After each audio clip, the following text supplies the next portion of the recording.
جھاوریاں government of Pakistan مستحق افراد کو ریلیف فراہم کر رہی ہے۔ ان خیالات کا اظہار سید جاوید حسنین شاہ سابق ممبر قومی اسمبلی نے یہاں یوٹیلیٹی سٹورز پر کم وسیلہ افراد کے لیے رمضان پیکج کے تحت اشیاء خوردونوش کی فروخت کا جائزہ لیتے ہوئے کیا۔ اس موقع پر ریجنل مینیجر یوٹیلیٹی سٹورز ملک محمد حیات ایریا مینیجر ملک محمد ہارون، انچارج سٹور رانا محمد اصغر، ماہر جعفر عباس جھاوری موجود تھے۔ انہوں نے کہا کہ حکومت پاکستان کم وسیلہ افراد کی مجبوریوں سے آگاہ ہے، اسی لیے آٹا، چینی سمیت 19 اشیاء پر 12.5 ارب کی سبسڈی فراہم کی ہے۔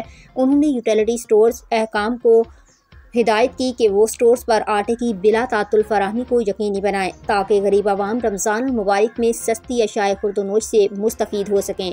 رپورٹ حاجی ظفر عباس، تحصیل رپورٹر، شاہپور جھاوریاں۔